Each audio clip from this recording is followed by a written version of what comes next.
तो all right, हमारे सामने आ चुके हैं भाई साहब अपने लाल वाले हल्क भैया जी, क्योंकि भाई साहब रिलीज हो चुका है कैप्टन अमेरिका 4 यानी captain America brave new world का ऑफिशियल टीजर। इस मूवी से मुझे इतनी ज्यादा उम्मीद नहीं थी, लेकिन जिस हिसाब का इन्होंने टीजर रिलीज किया है उससे तो ऐसा समझ में आ रहा है कि भाई साहब पिक्चर बहुत ज्यादा सीरियस टोन पर जा रही है। और साथ ही हमें दिखाए गए अपने नए वाले कैप्टन अमेरिका भाई साहब, अपने फैल्कन, अपने प्रेसिडेंट रॉस साहब जी, और साथ ही उनका रेड हल्क वाला रूप भी। तो हेलो गाइस, स्वागत है सिने स्पाई की एक और नई वीडियो में। भाई साहब इतने पैसा खर्चा करने के बाद, इतने सारे रीशूट्स के बाद, 22 पेजेस की स्क्रिप्ट जो है रीराइट करी गई है इस पिक्चर में जियानकार्लो एस्पोसितो जी का भाई साहब रोल डालने के लिए। इस पिक्चर में द लीडर विलन होने वाला है और सर्पेंट सोसाइटी का जो पूरा सीन है जो कि पिक्चर के स्टार्टिंग में आने वाला था, उस पूरे के पूरे सीन के चंक को हटा दिया गया है। बट जिस हिसाब से 8 महीने पहले जिस तरीके से टीजर को चॉप करके और इसमें से मुझे लगता है कि फिनिश्ड सीन्स को ही रखा गया है टीजर के अंदर, तो वो हिसाब से ये टीजर जो है काफी बढ़िया तरीके से एडिट किया गया है। मतलब मुझे पर्सनली बहुत ज्यादा पसंद आया है। और इसके साथ साथ इस टीजर ने कई सारे सवाल भी खड़े कर दिए हैं, जैसे कि अपने जियानकार्लो एस्पोसितो का रोल क्या है, अपना द लीडर यहाँ पर क्या कर रहा है, और एडमेंटियम और जो टियामोट वाली जो पूरी स्टोरी थी वो इस पिक्चर के अंदर कितनी हद तक कवर होने वाली है। इन सभी सवालों के ऊपर हम लोग बात करेंगे इस ब्रेकडाउन वीडियो के अंदर। तो भाई साहब रेड और ग्रीन के बीच में एक येलो हल्क डाल के उसे ट्रैफिक लाइट नहीं बनाते हैं। Let's get started. तो टीजर शुरू होता है इस शॉट के साथ जहाँ पर अपने हम सैम विल्सन को देख सकते हैं, जो कि भाई व्हाइट हाउस के अंदर जाता है, प्रेसिडेंट रॉस से मिलता है, और वहीं पर रिवील होता है कि भाई साहब प्रेसिडेंट रॉस जो है वो कैप्टन अमेरिका की पोजीशन को एक ऑफिशियल गवर्नमेंट पोजीशन बनाने वाले हैं। वो मिलिट्री के अंदर जैसे कि सभी रैंक्स होती हैं, उन्हीं रैंक्स में से एक कैप्टन अमेरिका की रैंक को भी डालने वाले हैं, जो कि शायद तुम्हें इतनी बड़ी बात ना लगे, पर कैप्टन अमेरिका की रैंक मिलिट्री के अंदर होना इसका मतलब ये है कि भाई साहब जो यूएस की गवर्नमेंट है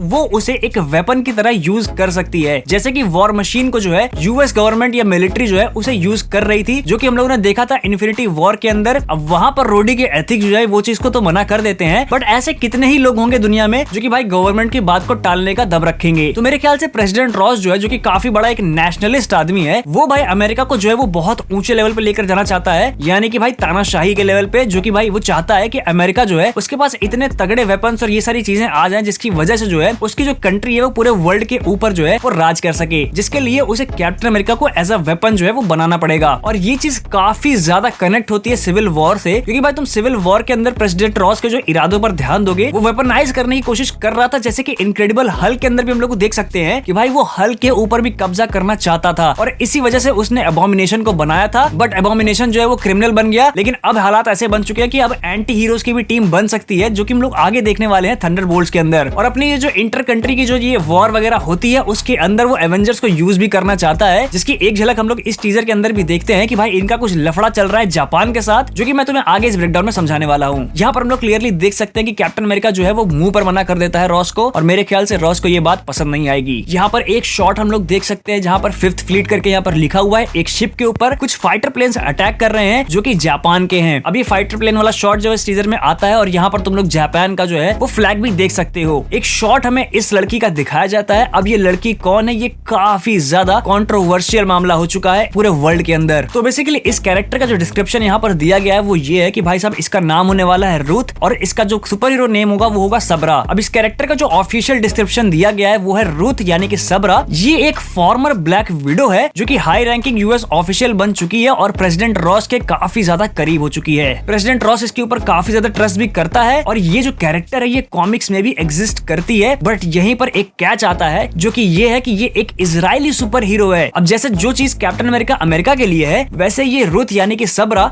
ये इजराइल के लिए होती है। एंड यही चीज इस वक्त जो रियल वर्ल्ड पॉलिटिक्स चल रही है उसमें काफी ज्यादा कंट्रोवर्सी क्रिएट कर रहा है कि इस पिक्चर के अंदर इस कैरेक्टर को क्यों दिखाया गया है। काफी सारे लोग इस चीज से नाराज हैं, और काफी सारे लोग इस चीज के सपोर्ट में भी आ रहे हैं कि भाई कम से कम उन्हें इंक्लूजन मिल रहा है। बट भाई इस चीज से बचने के लिए भाई यहाँ पर इसकी ओरिजिन को चेंज किया गया है, इसको एक ब्लैक विडो बनाया गया है, ना कि कोई सुपर सोल्जर। और इसका जो पूरा नाम है यानी कि रुथ बैट सेप्रा, इसको भी चेंज कर सिर्फ रुथ यहाँ पर लिखा गया है। अब मेरे ख्याल से ये थोड़े से विलन साइड पे तो होगी ही, बट एक प्रॉपर विलन इस पिक्चर की नहीं होने वाली है। ट्रेलर के अंदर हम लोग देख सकते हैं कि प्रेसिडेंट रॉस जो है वो अपनी प्रेसिडेंशियल रन के लिए रैलीज वगैरह कर रहे हैं, यानी कि वो नेक्स्ट प्रेसिडेंट बनने वाले हैं एमसीयू के अंदर। इसके पहले जो प्रेसिडेंट हमें दिखाए गए थे वो दिखाए गए थे सीक्रेट इन्वेजन के अंदर, जो थे प्रेसिडेंट रिटसन। और अब शायद इलेक्शन हो रहा है, तो अब भाई साहब नया प्रेसिडेंट बन सकता है, जो कि भाई अपने थंडरबोल्ट रॉस ही बनने वाले हैं। और ये जो है ये पहले सेक्रेटरी ऑफ स्टेट थे, जो कि भाई मिलिट्री के ऊपर इनका पूरा कंट्रोल था, और इनका जो पर्सनल एजेंडा आता था बार बार बार बीच में, वो था हल्क के खिलाफ। ये चीज हम लोगों ने इनक्रेडिबल हल्क मूवी के अंदर भी देखी थी। उसी पिक्चर के अंदर हमें एक और कैरेक्टर दिखाया गया था जो था मिस्टर ब्लू, जो कि भाई सब आगे चलकर द लीडर बन जाता है, जो कि कॉमिक्स में काफी ज्यादा पावरफुल है क्योंकि उसके खून के अंदर हल्क का खून मिक्स हो गया था और उसके बॉडी की जगह पर उसका जो दिमाग है वो बड़ा हो चुका था। तो भाई साहब वो काफी ज्यादा इंटेलिजेंट बंदा है और काफी सारी पावर्स ब्रेन को लेकर उसके कॉमिक्स के अंदर। बट यहाँ पर शायद इसकी थोड़ी सी पावर्स को चेंज किया जाएगा। आई थिंक जो टेलीपैथी और टेलीकिनेसिस वाली जो चीज है उसको शायद यहाँ पर रोककर सिर्फ और सिर्फ इंटेलिजेंस को रखा जाएगा। और इसके बाद यहाँ पर जो एक सीन आता है जिसमें इसाया ब्रैडली को हम लोग देख सकते हैं प्रेसिडेंट रॉस के ऊपर अटैक करते हुए। तो भाई साहब यहाँ पर भी मेरे ख्याल से लीडर का ही कोई प्लान चल रहा है।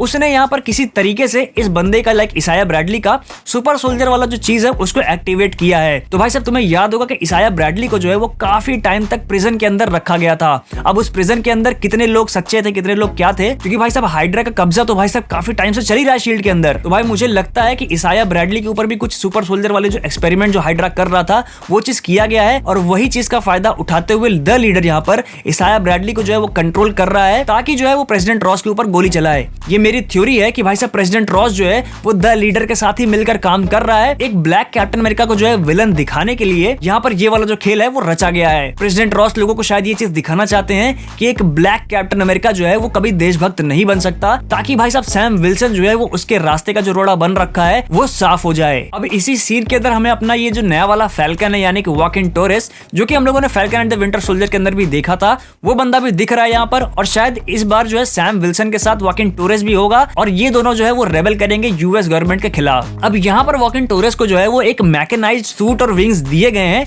जो कि भाई सैम विल्सन के खुद के होते हैं। यहाँ पर वॉकिन टोरेस को भी एक काफी बड़ा टेक एक्सपर्ट दिखाया गया है जो कि भाई पहले फाइटर जेट वगैरह उड़ाने में काफी ज्यादा माहिर भी होता है। इसके ओरिजिन जो है वो कॉमिक्स में काफी डिफरेंट होती है, जिसमें ये रियल में हाफ फैल्कन हाफ ह्यूमन बन जाता है एक म्यूटेंट की तरह। बट शायद इस बंदे को यहाँ पर ये लोग एक म्यूटेंट की तरह नहीं दिखाना चाहते, तो यहाँ पर एक मैकेनाइज्ड सूट इसको दे दिया गया है जो कि भाई मेरे लिए इतनी कोई बुरी बात नहीं है, मुझे काफी सही लग रहा है। जो कि यहाँ पर लुक वगैरह इसका रिवील किया गया था वो काफी बढ़िया लग रहा था मुझे। यहाँ पर एक शॉट आता है जिसमें इसाया ब्रैडली जो है वो उस खिड़की से कूदकर भागता है। ये एग्जैक्टली सेम शॉट आया था captain America the winter soldier movie के अंदर, जो कि भाई काफी अच्छा एक पैरेलल बना रहा है कि सारे कैप्टन अमेरिका जो है वो खिड़की से इसी तरीके से कूदकर भागते हैं। हम इस टीजर के अंदर देखते हैं वॉकिन टोरेस और सैम विल्सन को एक लैबोरेटरी टाइप की जगह पर जाते हुए, जो कि भाई मेरे ख्याल से वही लैबोरेटरी है जो कि द लीडर की थी इनक्रेडिबल हल्क मूवी के अंदर। क्योंकि भाई साहब अंदर का इंटीरियर तुम देख सकते हो बिल्कुल ऑलमोस्ट सेम ही है दोनों के। और भाई मेरे ख्याल से यहीं पर जो है वो रेड हल्क का जो ब्लड के साथ जो जितना भी एक्सपेरिमेंट चल रहा था वो यहीं पर चल रहा होगा। पहले मैंने जब ये टीजर देखा तो मुझे लगा कि ये जो टीजर है ये बहुत सारी चीजों को छुपा रहा है, क्योंकि भाई नॉर्मल अगर कोई ऑडियंस इसे देखेगी इस टीजर को तो उसे बहुत सारी चीजें नहीं समझ में आएंगी। बट इसीलिए तुम्हारा भाई बैठा है क्योंकि भाई मुझे बहुत सारी चीजें जो है वो इस टीजर से समझ में आ गई हैं इस पिक्चर के बारे में। कि भाई साहब तुम देख सकते हो कि सैम विल्सन जो है वो इस तहकीकात पर निकल चुका है कि भाई कुछ तो झोल चल रहा है यूएस गवर्नमेंट के अंदर ही अंदर। वो प्रेसिडेंट रॉस से ये भी कहता है कि भाई आपके आसपास के लोग ही कुछ दगाबाजी कर रहे हैं। उसे शक तो हो चुका है कि भाई अंदर जो है मिलिट्री के या फिर गवर्नमेंट के अंदर कुछ तो भाई पंगा चल रहा है। इसी वजह से वो फाइंड आउट करने निकला है और वो पहुंचा है इस लेबोरेटरी के अंदर जहां पर हल्क के ब्लड के साथ एक्सपेरिमेंट चल रहा होगा। अब यहाँ पर मुझे लगता है पिक्चर के अंदर सैम विल्सन कहीं ना कहीं ये चीज को फाइंड आउट कर लेगा कि भाई इन सब के पीछे प्रेसिडेंट रॉस ही है। लेकिन भाई साहब शायद ये उसके लिए एक बहुत बड़ा ट्विस्ट होगा जो कि भाई आगे चलकर पिक्चर में उसे पता चलेगा। पिक्चर के इस वाले शॉट के अंदर हम लोग इसका पुराना वाला कैप्टन अमेरिका का सूट देख सकते हैं और यहाँ पर ये जिस तरीके से लोगों को मारता है, ये वाला जो स्टंट करता है, ये बिल्कुल ही एग्जैक्टली सेम है सिविल वॉर के इस वाले सीन के साथ। और मेरे ख्याल से इस पिक्चर के अंदर ऐसे कई सारे शॉट्स होंगे जो कि पुरानी फिल्मों को जो है वो एक नॉड या एक रेफरेंस दे रहे होंगे। अभी जो फाइटिंग वाला सीन है ये मेरे ख्याल से पिक्चर के स्टार्टिंग में ही आएगा, जहां पर हम लोग पहले सरपंच सोसाइटी के साथ ये वाला फाइट सीन देखने वाले थे, बट शायद उस चीज को यहाँ पर चेंज कर दिया गया है। तो यहाँ पर कुछ मिलिट्री के लोगों से लड़ रहा है और मेरे ख्याल से इसका ये वाला जो सूट है यहाँ पर कहीं ना कहीं जो है वो डैमेज हो जाएगा। इसी वजह से ये बंदा जो है ये एक नया सूट पहनकर आएगा पिक्चर के अंदर। फिर हमें टीजर के अंदर प्रॉपर लुक मिलता है अपने द लीडर भैया की, जो कि भाई पीछे से दिखाते हैं, जो कि हैट पहना हुआ है। और ये चीज जो है वो काफी ज्यादा कॉमिक एक्यूरेट है, क्योंकि कॉमिक्स में भी वो अपना बड़ा सर छुपाने के लिए एक हैट पहनता है। यहाँ पर इसके शरीर का कलर देखकर तो ऐसा लग रहा है कि शायद बंदा थोड़ा बहुत तो ग्रीन यहाँ पर दिखाया जाने वाला है। और अगर बात करें भाई साहब एलिफेंट इन द रूम यानी कि जियानकार्लो एस्पेसितो भैया की, जिनका भाई साहब रोल पिक्चर के रीशूट्स के टाइम पर ऐड किया गया, और भाई साहब इनका जो रोल है ये काफी ज्यादा बैडएस लग रहा है मुझे। इनका जो कैरेक्टर होने वाला है वो पहले काफी ज्यादा सीक्रेटिव रखा गया था, बट अब ये चीज खुल चुकी है कि भाई साहब ये बंदा जिसको प्ले कर रहा है वो होने वाला है जॉर्ज वॉशिंगटन ब्रिज, जो कि भाई साहब कॉमिक्स में भी एग्जिस्ट करता है। अब कॉमिक्स के अंदर ये बंदा जो रहता है ये केबल के साथ ज्यादा कनेक्टेड रहता है, और भाई साहब इसके लफड़े जो हैं वो प्रॉपरली एक्समैन के साथ ही रिलेटेड होते हैं। बट यहाँ पर नोटिस करने वाली बात ये है कि वो एक शील्ड एजेंट भी होता है।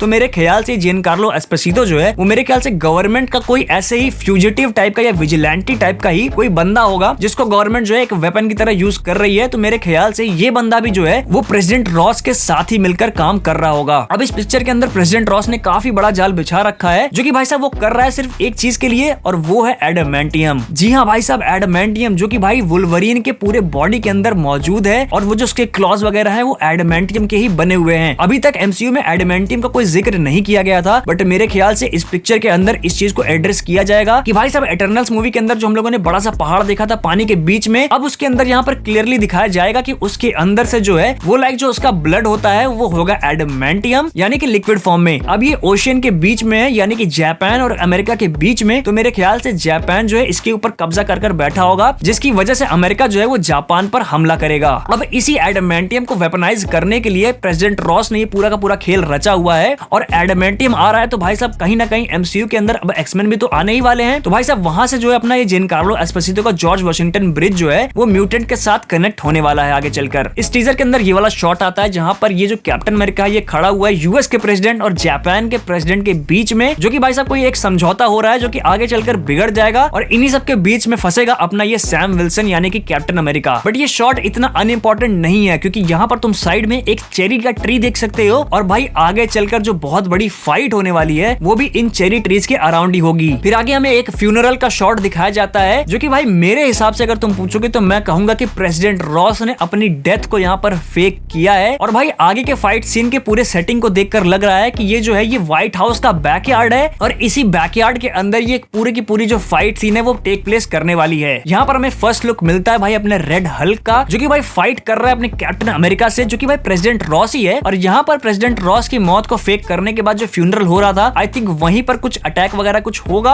और यहीं पर हमारा रेड हल्क जो है वो आएगा। बहुत सारे लोग ये चेरी ट्रीज को देखकर ये चीज सोचेंगे कि भाई ये जो है जापान के अंदर होने वाला है। ट्रेलर के अंदर अगर तुम ध्यान से देखोगे तो व्हाइट हाउस के अंदर तुम्हें चेरी ट्रीज वगैरह दिख जाएंगे। तो भाई साहब ये जो चेरी ट्रीज हैं वो अमेरिका के व्हाइट हाउस के जो है बैकयार्ड के अंदर ही है, तो ये फाइट जो है वो अमेरिका में ही हो रही है। फिर हमें कुछ एक्शन शॉट्स दिखाए जाते हैं जहां पर अपना फैल्कन और कैप्टन अमेरिका जो है वो उड़ रहे होते हैं, और यहीं पर कैप्टन अमेरिका जो है वो साउंड बैरियर को तोड़कर एक सोनिक बूम बनाते हुए उड़ता है, जिसके लिए भाई साहब उसने लगा रखे हैं ये एयरबॉर्न हेलमेट, जो कि भाई रियल लाइफ में यूएस के एयरफोर्स में ऐसे हेलमेट्स लगाए जाते हैं जब वो फाइटर जेट्स को उड़ा रहे होते हैं। तो भाई साहब कुल मिलाकर बात यही है कि प्रेसिडेंट रॉस ही है पूरे के पूरे कांड के पीछे। वो एडामेंटियम को कब्जा करना चाहता है, जो कि जापान के हाथों में है इस वक्त, वो उस चीज को वेपनाइज करने वाला है। जापान में एडामेंटियम होने का मतलब ये है कि आगे कहीं ना कहीं चलकर हम लोगों को जो है वो द वुल्वरीन वाला जो है वो सिल्वर समुराई भी देखने को मिल सकता है। तो भाई बहुत सारी चीजें हैं, बहुत सारी थ्योरी इसके ऊपर बन सकती है, but I would reserve my thoughts, क्योंकि भाई अभी काफी ज्यादा टाइम है इस पिक्चर को आने में, और इसका टीजर जो है वो इतना पहले रिलीज कर दिया गया है। तो भाई साहब या तो ये लोग आगाथा के गंदे से टीजर को छुपाना चाहते हैं, या फिर एसडीसीसी के अंदर कुछ बहुत बड़ा ये लोग रिवील करने वाले हैं, जिसको भाई मैं अपने चैनल पर तो कवर करूंगा ही। तो भाई साहब आज के लिए तो बस इतना ही है इस वीडियो में। बाकी अगर मुझसे कुछ मिस हो गया हो तो मुझे कमेंट सेक्शन में जरूर बता देना। बाकी तुम्हारे क्या थॉट्स हैं वो तुम मुझे जो है पर्सनली डीएम वगैरह भी कर सकते हो, इंस्टाग्राम पे मेरी आईडी मिल जाएगी तुम्हें डिस्क्रिप्शन में। और भाई साहब ऐसी बहुत सारे अपडेट जो मैं अपने व्हाट्सएप चैनल पर भी शेयर करता हूँ, तो तुम लोग वो भी जरूर ज्वाइन कर लेना। विद दैट बीइंग सेड इस वीडियो को यहीं पर एंड करते हैं। तुम्हें अगर वीडियो पसंद आई हो तो इस वीडियो को लाइक कर देना। तुम्हारे कोई दोस्त जो कि भाई मार्वल के फैंस हो तो उनको मेरी वीडियो जरूर शेयर कर देना, और ऐसे ही मजेदार ट्रेलर ब्रेकडाउन देखने के लिए मेरे चैनल को सब्सक्राइब करना बिल्कुल मत भूलना। तो अब मैं भी चलता हूँ, मुझे भी हल्का ब्लड चाहिए।